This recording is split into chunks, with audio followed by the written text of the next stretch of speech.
asistir a este cierre del 75 aniversario del fallecimiento de Mateo Hernández. Como sabéis, hemos tenido varios eventos, una muestra de talla directa, también hicimos un paseo a lo largo de Béjar desde la Plaza Mayor, terminando en el cementerio, hablando de los lugares más icónicos y de algunas de las obras que realizó Mateo en su infancia y en su juventud.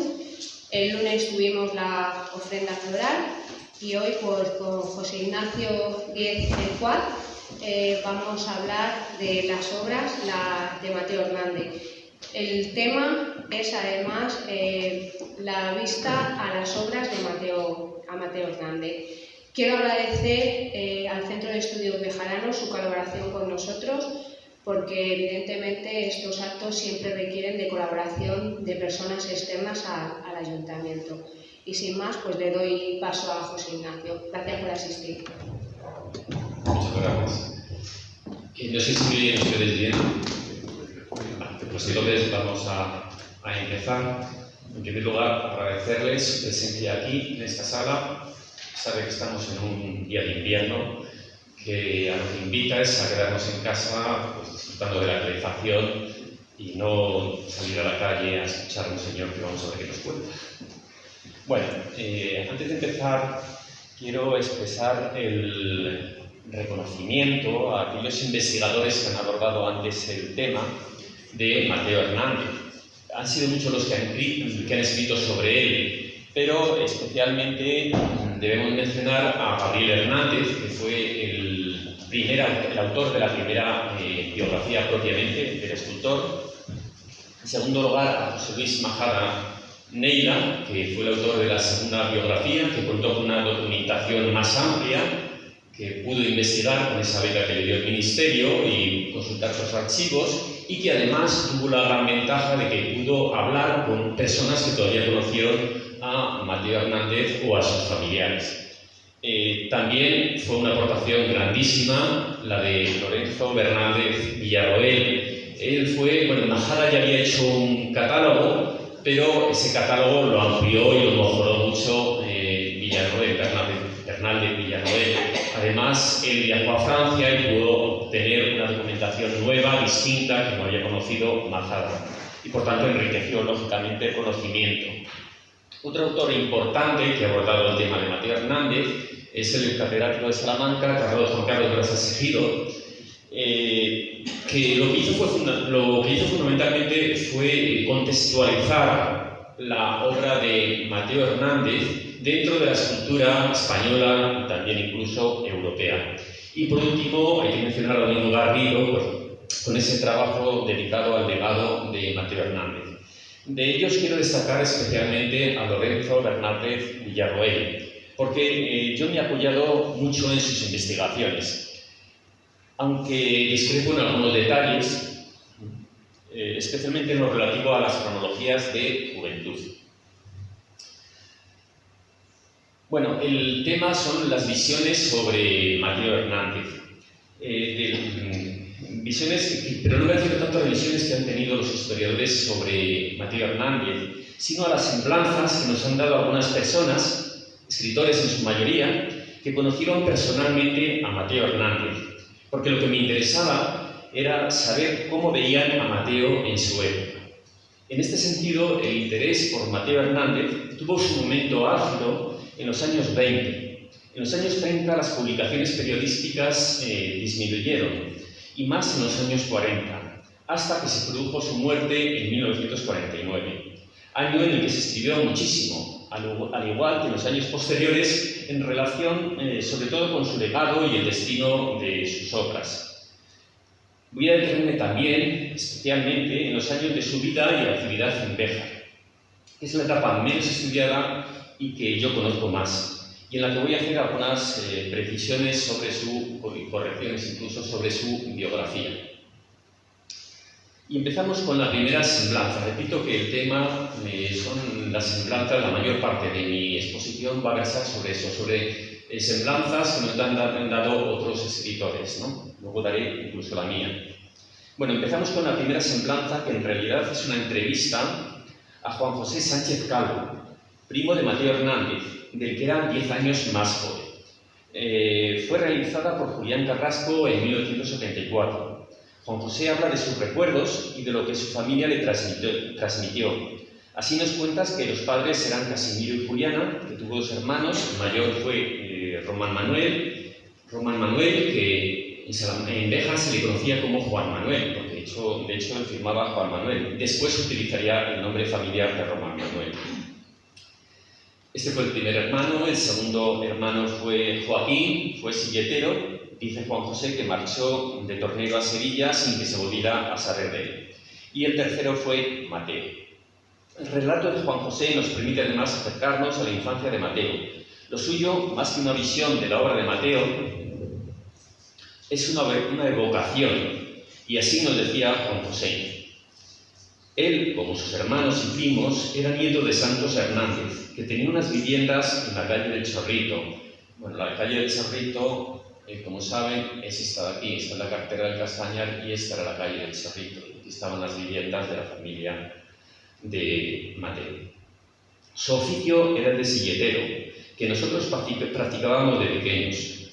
Recuerdo haber conocido a mi primo durante las crisis de trabajo en invierno o en días de temporada trabajando con los suyos en las sillas, en un local que tenían enfrente de la escuela de Mansilla. Bueno, por aquí va la calle del Chorrito y estas eran las casas, las cuales no se conserva actualmente ninguna. Bueno, el local de la calle Mansilla, la escuela de la calle Mansilla, estaba donde está hoy actualmente el mercado, por tanto debía ser un local de estos donde trabajaba Mateo. Sigue diciendo Juan José. En su juventud jugaba mucho a los toros, de donde surgió en él, que era de carácter alegre y bullicioso, hacer algunas escapadas para hacerse torero. A su regreso venía a casa para que mi madre influyera sobre los suyos y así el castigo fuera menor. Algo mayor y reflexivo, trabajaba normalmente con su padre e iba a la escuela a dar clase con su hermano Román Manuel. Recordemos una entrevista de los años 70, por eso utiliza este nombre, que era profesor, practicando por su cuenta el adorno y la escultura en piedra dura, como el granito, la que más tarde emplearía para sus mejores obras. Bueno, esto es lo que dice Juan José, pero hay que precisarlo y aclarar cómo fue la formación escolar de Mateo Hernández. El maestro era realmente don Mateo del Río. En 1921, cuando Emilio Muñoz va a visitar a Mateo Hernández a París, estando en el puente de la Concordia, Mateo le pregunta: ¿recuerdas la pesquera de las Chinches, a donde íbamos a bañarnos al salir de la escuela de don Mateo? O sea, que era don Mateo. Bueno, esto no es la pesquera de las Chinches, es una pesquera que está junto al Puente Nuevo. Yo no sé cuál es realmente la pesquera de las Chinches, supongo que sería la pesquera de los caballos o alguna de más o menos de esa zona. Volvamos de nuevo a Juan José. ¿Por qué decía entonces que fue su maestro Román Manuel? Lo que sucedía es que las clases eran de más de 100 alumnos, de todas las edades, por lo que el maestro se ayudaba de los niños mayores para enseñar a los más pequeños. Era lo que se conocía en pedagogía como el sistema mutuo o lancastriano. En las clases, en esas clases donde había tantos niños, se hacía unos semicírculos en el aula, como esos que están viendo ahí, para que se situaran los niños de una determinada edad con el niño mayor o con el maestro ayudante. Uno de estos jóvenes colaboradores era Juan Manuel o Román Manuel. En 1890, con 15 años, Juan Manuel todavía trabajaba en la clase de don Mateo y el pequeño Mateo Hernández tenía entonces 6 años. A los 15 años, Román Manuel dejaría la clase de don Mateo. En uno de sus escritos, Mateo recordó con desagrado a otro maestro, don Pantaleón Cabeza de Buey, por su brutalidad, y como un día que se acercaba el maestro amenazante, empezó a lanzarle tinteros a don Pantaleón y a las maestras subalternas que se acercaban con garrotes. Luego escapó por una ventana, y así terminó probablemente la educación primaria de Mateo, a los 10 años, cuando empezó a trabajar con su padre en la obra del actual Casino Obrero. Digo que probablemente terminó a los 10 años porque se ha afirmado que fue también alumno de don Gregorio Lasso de la Vega. En cualquier caso, su formación letrada fue escasa, como pusieron de manifiesto algunas personas que le conocieron. Como hemos dicho, Mateo empezó a trabajar con su padre en la obra de Casino Obrero. El profesor Hernández Díaz, a partir de una investigación de Juan Antonio Frías Corsino, nos precisa que el promotor del edificio fue Vicente Pérez y que las obras se realizaban en 1894, bajo la dirección del arquitecto Benito Guitar. Mateo impresionó al propietario al demostrar su capacidad para labrar los capiteles de este edificio. Estos que ven en la imagen. Con tan solo 10 años. Mateo recordaba esta historia como una... los carteles habían sido dibujados por Casimiro, el padre de Mateo, y un oficial le pareció que presentaban una dificultad enorme para labrarlos. Así que se lo comentó al propietario, a Vicente Pérez. Este se asustó un poco y se fue a hablar con Casimiro, el padre de Mateo. Y Casimiro, pues al final lo que hizo fue hacer una apuesta dijo que no, que esto su hijo era capaz de hacerlo y que si no era así, se acostaba una cena, una comida con el propietario, una comida en todo, para que comiera toda la cuadrilla de trabajadores, si Mateo no era capaz de labrarlos. Bueno, esto lo recordaba con orgullo Mateo, porque Mateo finalmente labró los capiteles tal como los había diseñado su padre. Y por tanto, Vicente Pérez tuvo que pagar esa apuesta. Vicente Pérez Torres era fabricante. Se dedicó posteriormente a los negocios de banca, actividad que luego continuaría su hijo Emilio Pérez Pozo. Benito Guitar recordó este episodio de forma muy distinta a como lo ha hecho después Mateo. Esto escribió el arquitecto en 1927 y estamos en la segunda semblanza. Lo primero que su contemplación se refiere a la contemplación de una exposición que se celebró en Madrid en 1927, la primera que se hizo en España, de la escultura de Mateo Hernández.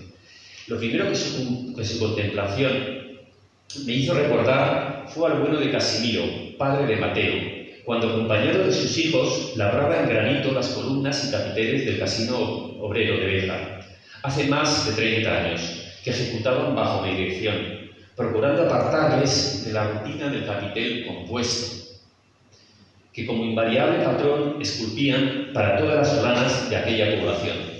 A Benito Guitar le falla la memoria, como también le sucederá a Mateo. Las solanas bejaranas lo que tienen son capiteles toscanos, no capiteles compuestos. A los 13 años muere su madre, la madre de Mateo. Su padre cae en una depresión y es Juan Manuel, quien saca a la familia adelante. Según Majada y Bernández, Mateo vagabundea en esos años. Trataría también de colmar sus aspiraciones de ser torero y trabajaba de picador en las minas de Linares. Según Fernanda, su mujer francesa, a quien Mateo le había contado sus recuerdos y que fue quien lo escribió. Bueno, según Fernanda, estuvo hasta los 18 años, cuando se produjo un accidente en el que murió en la mina de Linares, en el que murieron 5 obreros, que le indujo a regresar, a volver a trabajar con su padre. Bueno, pero esto que le cuenta Mateo a Fernanda, pues está plagado de errores. El accidente se produjo el 4 de octubre de 1899.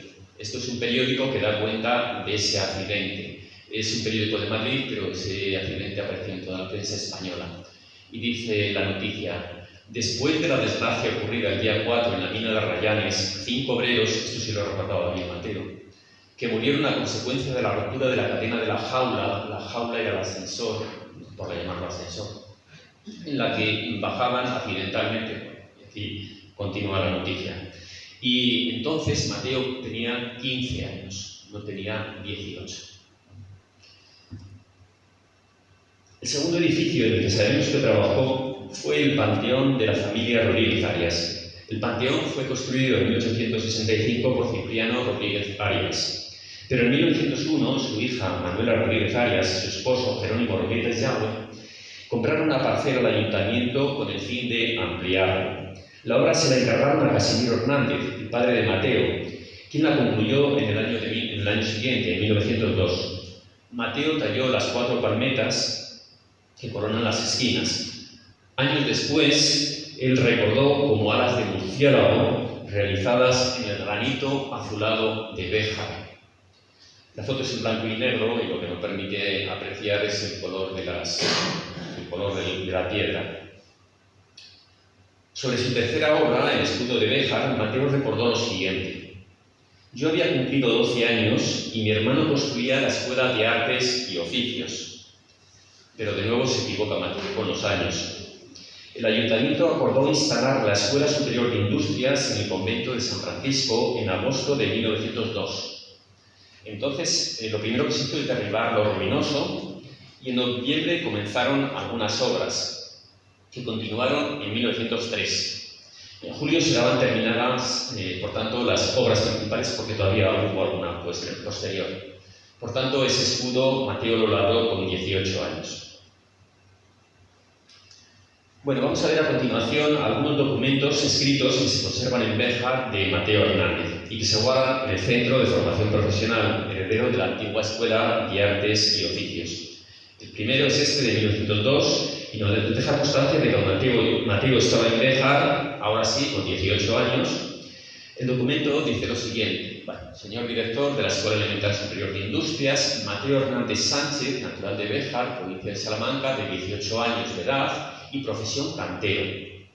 Se matricula en las asignaturas expresadas, que son estas que aparecen aquí: aritmética y geometría, por tanto matemáticas y dibujo de adorno.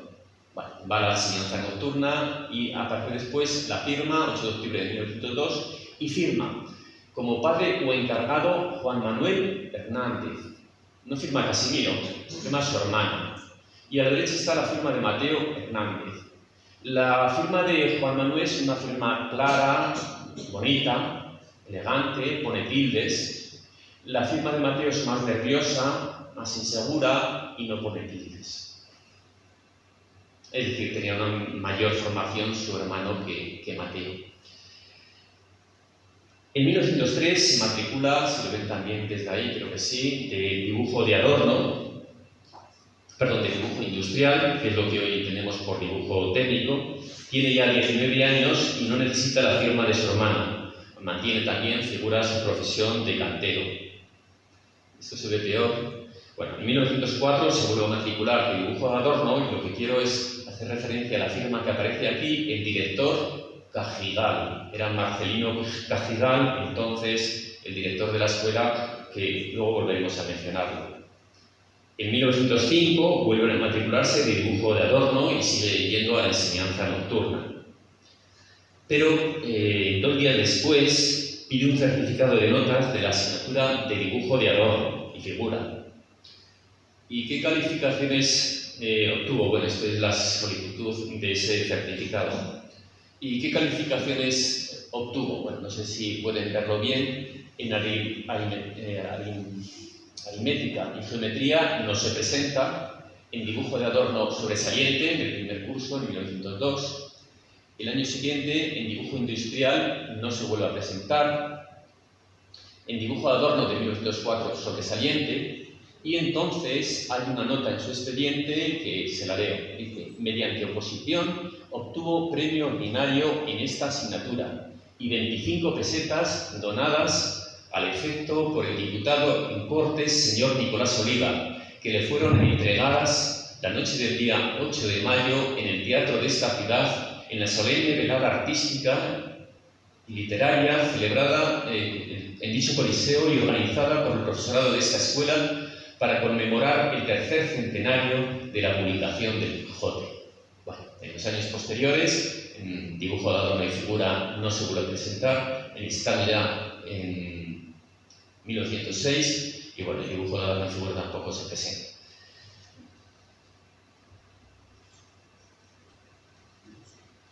Bueno, vamos a ver, antes de continuar revisando las obras ejecutadas por Mateo en Béjar, vamos a detenernos brevemente en un personaje fundamental en la vida de Mateo, como fue su hermano Román Manuel.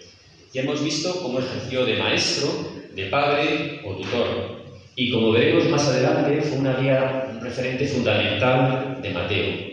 Su nombre oficial era Juan Manuel, lo hemos visto como firmaba así, aunque posteriormente ya en Argentina firmaría como Román Manuel. Nació en 1875, era por tanto 9 años mayor que Mateo. Fue un alumno brillante de la Escuela de Artes y Oficios. En 1901 labró el Crucero de Val de San Gil, obra que recordaría años después Mateo. Y ese mismo año fue contratado por el Ayuntamiento como maestro de obras. A pesar de que no estaba titulado para ello, la titulación oficial de maestro de obras se conseguía en la Academia de la Purísima de Valladolid.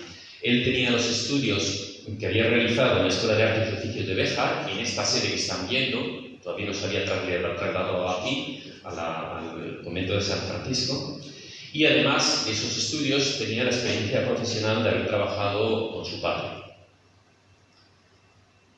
Entre los encargos oficiales que ejecutó como maestro de orden municipal estuvo el dotar de un nuevo acceso al palacio, donde estaba el depósito de bomberos. Si ven esta imagen del palacio, solamente se aprecia una entrada. Mateo Hernández hizo la de la derecha, para dar paso al depósito de bomberos que estaba allí a continuación. Diseñó también la antigua Escuela de la Corredera. Este edificio de planta baja que están viendo aquí era la antigua Escuela de la Corredera que también diseñó Román Manuel, en el solar donde hoy está el Instituto de Formación Profesional. Proyectó la reforma de parte del convento de San Francisco, no construyó. Él proyectó la reforma para instalar allí la Escuela Superior de Industrias desde 1902, donde fue además profesor ayudante meritorio. Esto lo que significa es que no cobraba. Luego sí, acabaría cobrando, pero empezó dando clases sin cobrar. También diseñó la casa de don José Galindo en la Plaza Mayor y el Salón Variedades para la calle Parrillas, inaugurado en su ausencia, porque en julio de 1909 presenta la renuncia, insisto en esta fecha, julio de 1909, presenta la renuncia a su cargo para poder emigrar a Argentina. En septiembre está ya sustituto, es decir, en septiembre ya se ha ido. El ayuntamiento lamentó su marcha. Fue muy trabajador y honesto. Desde Buenos Aires mostró siempre un gran cariño a su ciudad natal. Fue un modelo de referencia siempre para Mateo. Volvamos a Mateo. El 21 de mayo de 1905 se casa con Petra Pérez. Tiene 20 años y es muy joven. Un año después, el 13 de febrero de 1906, nace Rosalía Hernández Tellez. Y volvemos de nuevo con las obras primeras de Mateo. En este año, 1906, Mateo realiza propiamente su primera obra escultórica, el Cristo que está hoy en la iglesia de San Miguel. Mateo lo recordó siempre con mucho cariño, pese a cierta torpeza del todavía aprendiz. Si se fijan bien, no está bien proporcionado. Mateo creía haberlo hecho con 17 años, pero lo hizo realmente con 22. En 1938, en una revista publicada en Meudon, Francia, un escritor, tras entrevistarse con Mateo, escribió sobre este Cristo lo siguiente: durante días talla un Cristo, según la opinión de Mateo, muy bárbaro, en un bloque traído de la montaña. Y efectivamente, la imagen no está labrada en el granito azulado de Béjar, sino en otro de color pardo y moteado, el mismo granito de los edificios del Castañar o de Candelaria, distinto del granito azulado de Béjar. Se ha publicado muchas veces que este Cristo fue clave en la consolidación de su vocación como escultor y que fue Unamuno, tras verlo, el que me dio ante la Diputación Provincial para que se le dedicara con el fin de que pudiera estudiar en la Real Academia de Bellas Artes de San Fernando de Madrid. Y efectivamente fue así, pese a que Bernal Villarroel piensa que fue tras ver otro Cristo tallado en madera. Unamuno, en julio de 1906, estuvo en Béjar con la intención de subir a la laguna de Trampal, con Marcelino Cajigal, como hemos mencionado antes, el director de la escuela, con Luis Caballero Noguerón, que primero fue periodista Pierre Béjar, corresponsal del Adelanto, luego fue también profesor de la escuela y con otros personajes. Y fue entonces cuando Unamuno vio este Cristo. La escultura se expuso en 1906 en la casa de Pedro Téllez, en la calle de las Armas. Pedro Téllez era su suegro y trabajaba como administrativo en el ayuntamiento. En 1913 estaba enfermo e incapacitado para trabajar. Solicitó una pensión municipal que no obtuvo y Pedro falleció poco después, en 1916, con 77 años. Aquí hay que mencionar, yo creo que hay que mencionar también a una hija de Carmen Téllez. Pedro Téllez tuvo, que yo sepa, 2 hijas, Petra Téllez, la mujer de Mateo, y también Carmen Téllez. Y esta mujer fue una figura importante en la vida de la nieta de Mateo, porque en un momento determinado Rosalía, se supone ya que cuando era más mayor y tiene conocimiento un poco de los acontecimientos familiares, abandona a su madre y se marcha de casa, y es Carmen Téllez quien la acoge. Cuando ya Rosalía es mayor, supongo que tiene ya un conocimiento profundo de cómo han sido los acontecimientos y marcha a París a visitar a Mateo, aunque la recepción de Mateo tal vez fuera un poco fría. El caso es que Rosalía vuelve a España, se casa, se queda embarazada, da luz y muere en el parto. Bueno, pues quien estuvo allí con ella fue Carmen Téllez. Y después quien va a sacar a la niña, a la nieta de Mateo adelante, va a ser de nuevo Carmen Téllez. Por eso creo que debemos recordar. Mateo, cuando marchó de Béjar, dejó el Cristo en el portal de la casa de doña Carlota Álvarez, en la plaza de la Piedad, y de allí pasó al hospital. De 1907 es una fotografía en la que se ve a Mateo con 23 años, modelando el busto de su padre. Aunque se ha asociado a Mateo con la talla directa en las piedras más duras, él exploró muchas técnicas y el modelado en barro fue una de ellas, que practicó mucho en sus primeros años. El problema es que para su conservación había que cocerlas en un horno cerámico, y esto, que sepamos, no se hizo, por lo que es probable que se hayan perdido todas. En octubre de 1906 fue pensionado por la Diputación por 1 año para estudiar en Madrid. El viaje le confirmó su voluntad de ser escultor, pero los estudios fueron un fracaso. No se presentó a los exámenes. Con posterioridad menospreció las enseñanzas que se impartían en la academia. En junio de 1907, transcurrido el curso escolar, vuelve a Madrid. Su mujer Petra ha dado a luz un niño algunos meses antes, el 29 de abril de ese año, de 1907, que bautizó como Pedro Casimiro Hernández Téllez. Mateo nunca hablará del niño, tal vez porque no lo considerara suyo. Tal vez se produjera entonces la infidelidad de la que acusó a su mujer. Petra no se atrevió a ponerle el nombre de su padre, pero sí le puso el de los abuelos. Primero el de su padre, Pedro, luego el del padre de Mateo, Casimiro. Mateo se planteó lavar la afrenta con un crimen, y fue su hermano Román, de nuevo Román, quien le disuadió para que no lo hiciese, y le recomendó que se ausentase, que se marchase a París. Mateo no tiene dinero para ir a París y debió marchar primero a Salamanca, luego a Madrid. Allí realizó 4 bustos que presentó en la Exposición Nacional de Bellas Artes, celebrada en abril de 1908. Luego volvería de nuevo a Salamanca. En octubre de 1908 pensaba solicitar de nuevo una pensión a la Diputación para ir al extranjero. Quiere ir a París. Un periódico publicó que obtuvo la pensión, pero es probable que no fuera así. En diciembre de 1908 sabemos que está en Plasencia, donde ha ido con un miembro de la Diputación, Jesús Sánchez Sánchez. Era el diputado encargado de la Escuela de San Eloy, y a quien después Mateo lo recordaría en algunos de sus escritos. En febrero de 1909 realizó un Cristo en madera por encargo de Andrés Pérez Cardenal. Esta es la vivienda de Andrés Pérez Cardenal en la calle Toro. Ese crucificado se exhibió en Béjar en el escaparate de Bonifacio Junquera. En Salamanca se mostró en la librería de Calón. Según Majadahonda, aunque desconocemos qué razones tenía para decirlo, ese crucifijo podía estar en manos de la marquesa de Castellanos. En las Jesuitinas de Salamanca, tras la capilla, se encuentra el Panteón de los Marqueses, y en él hay un Cristo en madera, pero no se sabe nada de su origen. Yo no sé si ese Cristo de madera que están viendo ahí en la imagen podría ser o no el de Mateo. En agosto de 1909 falleció su padre en Hervás, Casimiro, en casa de su hermano Joaquín. Y esto fue, como he dicho, en agosto.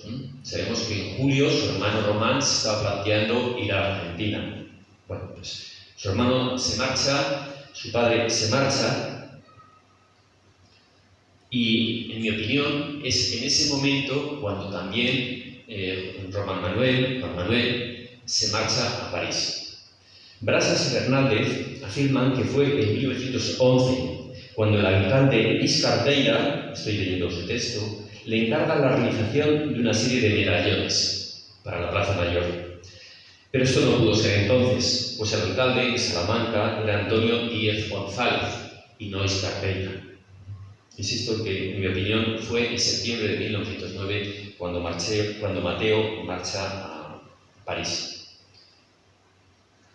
En julio de 1912 ha regresado a Salamanca desde París, donde permanece hasta septiembre de 1913, cuando el Ayuntamiento de Salamanca rechaza su propuesta de labrar medallones para la Plaza Mayor, por lo que regresa definitivamente a París.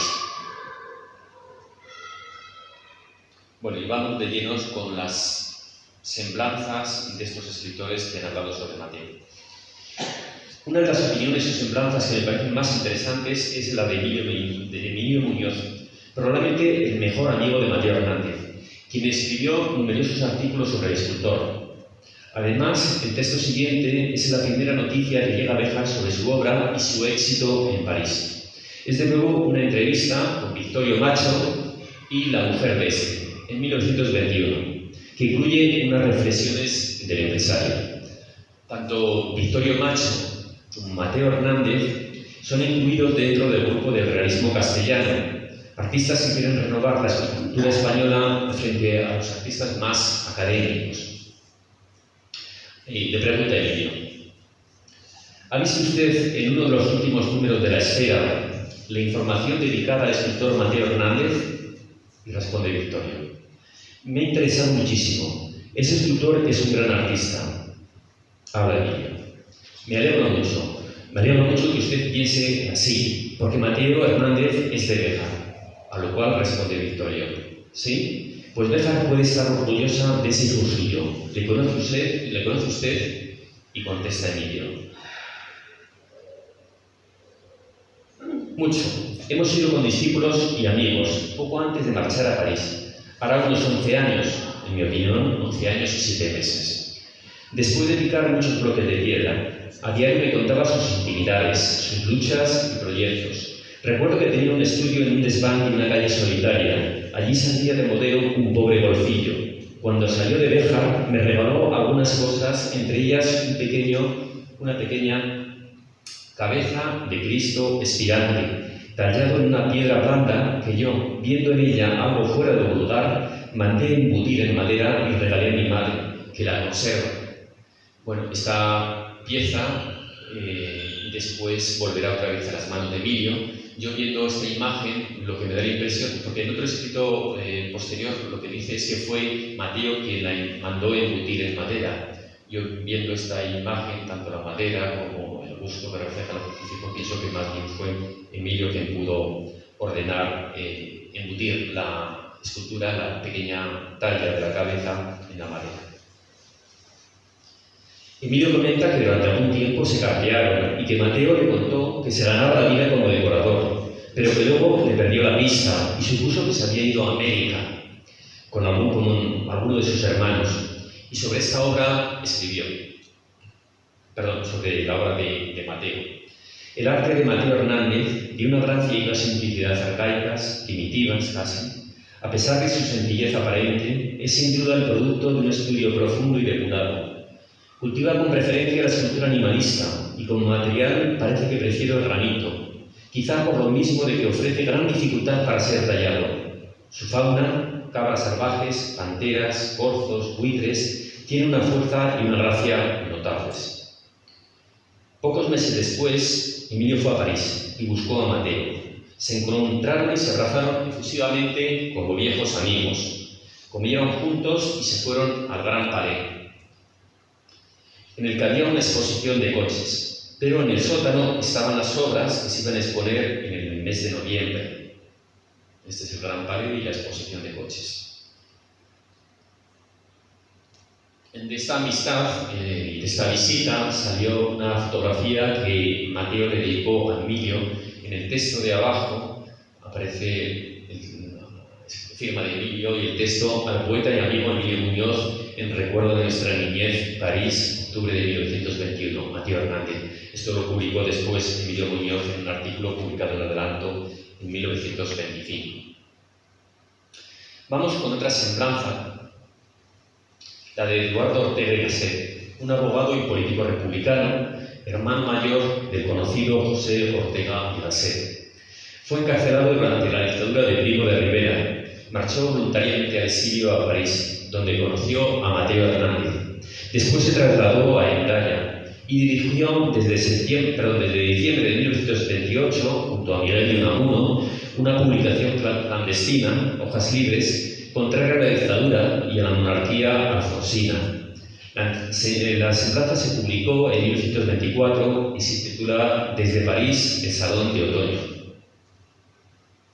Y dice Ortega y Gasset: pretendo solo dar la impresión de un paseo a través de las salas de esta exposición y no hacer labor crítica.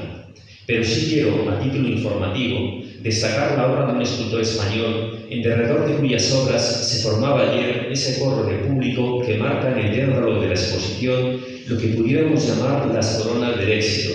Se trata de Mateo Hernández. Hoy diremos solo que se ha presentado en el salón dos exquisitos bustos de mujer y en su especialidad de animalista una foca en granito negro que es un prodigio de ejecución sencilla. Hernández trabaja directamente sobre materiales duros, el granito o la diorita, y su procedimiento de titán, asistido de un alma delicada, copia natural con una original espontaneidad, de la que surge una identidad que sorprende y subyuga. El éxito ásperamente logrado de Mateo Hernández merece el aliento no regateado de sus compatriotas, aunque vaya después del que le han prodigado los extraños. El crítico del periódico de Matán destaca su obra con palabras del más caluroso elogio, que por otra parte no hace sino confirmar lo que de largo tiempo viene recibiendo, como premio de un trabajo tan rudo y austero en casi todas las revistas del arte y del mundo. Creo que este texto es representativo de lo que por entonces se escribía en la prensa española. Vamos con otro escritor, esta del francés, Charles Chas. Era un crítico de arte y escribió, en mi opinión, uno de los textos más sugestivos y perspicaces. Decía este escritor: Mateo Hernández es el maestro de la talla directa, integral, y nadie puede dudar de su supremacía. No puede pasarse sin modelos, o cuando por necesidad se ve obligado, es para él una verdadera tortura. Cuando esculpió su gran pantera, cuya silueta dibuja uno de los más bellos arabescos que el espíritu humano pueda concebir, la masa de diorita era tan gigantesca que le era imposible transportarla ante las jaulas. Entonces, un taxi lo llevaba rápidamente al Jardin des Plantes. El jardín de plantas era un jardín botánico en el que estaba el zoo de París. Bueno, en el taxi, sigo con el texto, lo llevaba hasta su taller y a lo largo del trayecto se esforzaba en guardar en su retina, tan intacta como podía, la imagen de los volúmenes, la pureza de líneas de las que sus ojos acababan de saciarse. Si sus animales parecen simplificados, es porque la jerarquía de valores en los cuerpos que esculpen está dominada y acomodada por la repetición juiciosa que la luz unificadora impone a los distintos reflejos de estas carnes pulidas. Efectivamente, los volúmenes de Mateo no son volúmenes complejos, tienen esa superficie siempre satinada, pulida, que provoca esos efectos de luz, como se pueden apreciar en esta imagen. Y llegados a este punto me parece conveniente explicar la técnica opuesta a la que practicaba Mateo Hernández. Mateo Hernández practicaba la talla directa y frente a él, frente a otros como él que la practicaban, estaban los que hacían la talla mediante el sistema de puntos. Aquí ven la imagen del taller de Rodin. Rodin es el personaje que está aquí a la derecha y como ven, quien realiza sus obras son sus ayudantes. Generalmente en estos artistas de prestigio, el escultor modelaba en barro la escultura y luego mediante una serie de aparatos se tomaban unos puntos que se transportaban, se llevaban al bloque de piedra. Y estos ayudantes eran los que al final acababan modelando, dando forma a la escultura a partir del diseño en barro. Aquí ven esos aparatos para producir una copia, en este caso de una cabeza de Miguel Ángel. Claro, y esto plantea un problema. Bueno, esa técnica se aplicaba también para los bronces. Y digo que plantea un problema porque nos preguntamos, ¿realmente la obra de quién es? ¿De Rodin o del escultor que la diseña o del artista que la materializa, que la da forma? Y otro problema, del pensador de Rodin hay 40 copias. ¿Cuál podemos considerar como la auténtica? Si es que podemos considerar alguna como auténtica. 40 copias en bronce. Y eso hay muchos más. Entonces, bueno, es un problema que se plantea y que Mateo no tenía claro. Él pensaba, consideraba que esto era una falsificación, que eran fábricas de hacer esculturas y que lo verdaderamente auténtico era la talla directa. No todos los comentarios fueron laboratorios. Veamos a continuación el de Eugenio d'Ors, famoso escritor, filósofo, crítico de arte catalán. Lo escribió en 1949, tras la muerte de Mateo, y decía: cuán heroica la aventura vital de este artista nuestro, empeñado en una ilusa ciclopia tarea. Se quedó casi ciego, heridos sus ojos por las escritas y las centellas de las piedras labradas.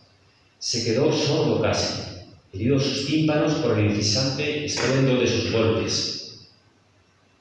Sufría de dos peligrosas hernias por el acarreo de los bloques. Y total, para que uno sobresaliera bien peludo y una foca bien lisa. Pero aún son peores sus palabras sobre el retrato de Ventura García Calderón, en el que aprecia, en sus palabras, una inadecuación de una mano viciada en la morfología de lo bestial, para el alumbramiento de una escultura centrada por una fisonomía. Ante un magnífico retrato, el ensayista catalán solo ve la morfología de lo bestial. En definitiva, no siempre los más renombrados nos aportan claridad de pensamiento, a pesar de su palabrería. Si revisamos la prensa actual, cabe pensar que el renombre que alcanzó Eugenio d'Ors en su época no fuera merecido. Desde luego, hoy yace en el olvido, a diferencia de Mateo Hernández. Frente a la opinión de Eugenio d'Ors está la de José Ramón García Díaz, una de las semblanzas que me han parecido más interesantes. Pero, ¿quién era García Díaz? ¿Por qué le retrató Mateo Hernández en este magnífico busto?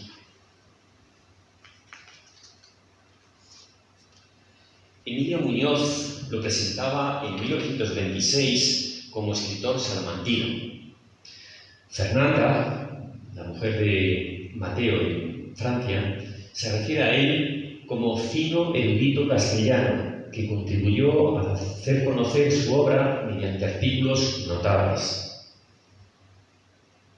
Como escultor no he localizado ningún libro de García Díaz. Fue más probablemente periodista. De hecho, en 1940 era corresponsal en Berlín del diario El Pueblo. Probablemente en torno a 1920 estaría de corresponsal en París y entraría en contacto con Mateo, quien hizo el retrato que ahora contemplamos. Años después, en 1949, García Díaz escribió una semblanza de Mateo, de la que entresacamos algunos párrafos. García Díaz es este personaje que ven aquí. Estas son las palabras de García Díaz. La última vez que le vi fue hace 23 años, se refiere a 1926, en el atelier que había sido de Falguier, en una Bohemia ya dorada. Pero cuando yo pienso en Mateo Hernández, le veo en el 6º piso de una calle cercana al jardín de plantas. A la izquierda está el jardín de plantas, este jardín botánico, y esta es la guardilla en la cual vivió Mateo. El año 1921, después de su primer éxito en el Salón de Independientes, donde expuso una pantera que compró Rothschild en 8.000 francos. Por entonces, Mateo Hernández compartía su arte entre el animal y el hombre. Con el tiempo, el hombre iría cayendo en su amor y se consagraría al animal. Pero en aquella guardilla que él convirtió en atelier, no se sabía aún si el artista iba a decidirse por aquellas cabezas en basalto, granito rosa, diorita, en las piedras eternas de los egipcios, o por el encantador friso de las cabras bellísimamente estilizadas en piel de calcárea, o por el cóndor, la pantera o el águila. Por aquella época le acompañé tanto al Louvre a ver las salas egipcias o los bustos romanos como al jardín de plantas, donde se le había permitido montar su caballete para hacer un águila. Desde luego, el que había sacrificado era el pintor. Sus cuadros, de grises delicados, pintados quizás para no turbar constantemente a la vecindad con su violenta labor de forja y elogiados por la crítica, a un recuerdo de Ventura García Calderón, se notaban que eran un accidente en su obra. Mateo era y sería fundamentalmente escultor. Ver trabajar a Mateo Hernández era uno de los espectáculos más grandiosos que podían darse. Solo él podía manejar aquellos bloques y montarlos en los caballetes. Cuando Mateo Hernández cogía el martillo y el cincel, se asistía a un espectáculo de una fuerza incomparable. El taller se convertía en forja, la piedra se alumbraba en chispas, y el brazo hercúleo del antiguo picapedrero de mi tierra de Béjar, García Díaz era bejarano, se inyectaba en sangre y el bloque se iba desgastando esquirla a esquirla, con una justeza que hacía innecesario el compás. No había un martillazo inútil, la piedra se animaba desde el primer contacto, y no había una